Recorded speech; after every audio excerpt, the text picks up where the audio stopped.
નમસ્કાર દર્શક મિત્રો, ન્યૂઝરૂમ પાલિતાણા યુટ્યુબ ચેનલમાં તમારું સ્વાગત છે। ખેડૂત મિત્રો, સરકાર તરફથી ખૂબ જ મહત્વના સમાચાર આવ્યા છે।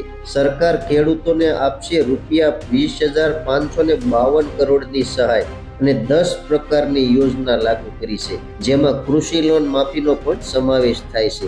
આ નિર્ણય સરકારનો ખૂબ જ ખેડૂતો માટે ઐતિહાસિક નિર્ણય ગણાય છે। ગ્રામીણ રોજગાર માટે સરકારે પણ કરોડો રૂપિયા ફાળવ્યા છે, જેથી યુવા વર્ગને મોટો ફાયદો થવાનો છે।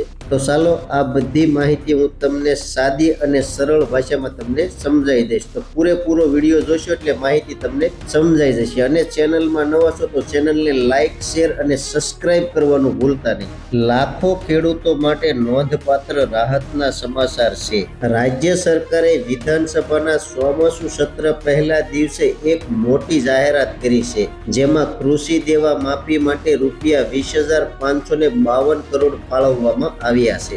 મુખ્યમંત્રી દેવેન્દ્ર ફડણવીસે વિધાનસભામાં આશરે ₹97,706 કરોડની પૂરક માંગ રજૂ કરી હતી, જેમાં ખેડૂતો માટે સૌથી મોટો હિસ્સો ફાળવવામાં આવ્યો છે। સરકારનું કહેવું છે કે આનાથી ખેડૂતોને આર્થિક રાહત મળશે અને કૃષિ ક્ષેત્રે મજબૂત બનશે। સરકારે પુણ્ય શ્લોક અહલ્યા દેવી હોલકર શેતકરી કર્જ મુક્તિ યોજના 2026 હેઠળ ₹20,552 કરોડ ફાળવ્યા છે। આ રકમનો ઉપયોગ ખેડૂતોના દેવાનો બોજ ઘટાડવા અને તેમની નાણાકીય પરિસ્થિતિ સુધારવા માટે કરવામાં આવશે। જો કે વિપક્ષ સંપૂર્ણ બિનશરતી લોન માફીની માંગણી કરવાનું ચાલુ રાખે છે। રાજ્ય સરકારે કુલ ₹97,706 કરોડની પૂરક માંગણીઓ રજૂ કરી છે। આમાંથી ₹13,825 કરોડ ફરજિયાત ખર્ચ માટે, ₹66,559 કરોડ વિવિધ યોજનાઓ માટે અને ₹17,321 કરોડ કેન્દ્ર પ્રાયોજિત યોજનાઓ માટે છે। ગોઠવણો અને વસૂલાત પછી રાજ્યની તિજોરી પર ખરેખર વધારાનો બોજ ₹74,817 કરોડ થશે।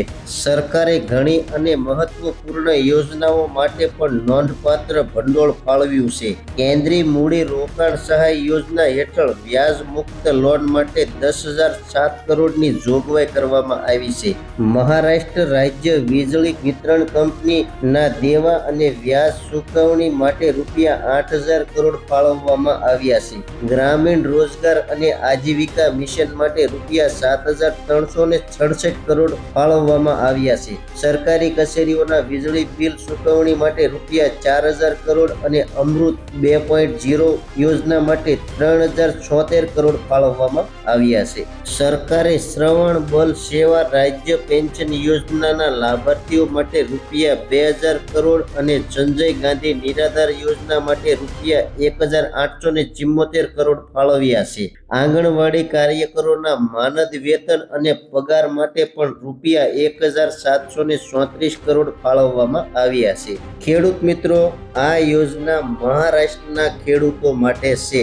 મહારાષ્ટ્રના મુખ્યમંત્રી દેવેન્દ્ર ફડણવીસે યોજના લાગુ કરી છે। તો માહિતી સંપૂર્ણ રીતે તમને સમજાઈ જ ગઈ છે। તો માહિતી કેવી લાગી કોમેન્ટ બોક્સમાં કોમેન્ટ કરજો। ચેનલમાં નવા છો તો ચેનલને લાઈક, શેર અને સબસ્ક્રાઇબ કરવાનું ભૂલતા નહીં। હવે મળશું એક નવી માહિતી સાથે। ત્યાં સુધી બધાને જય જવાન, જય કિસાન, ભારત માતા કી જય।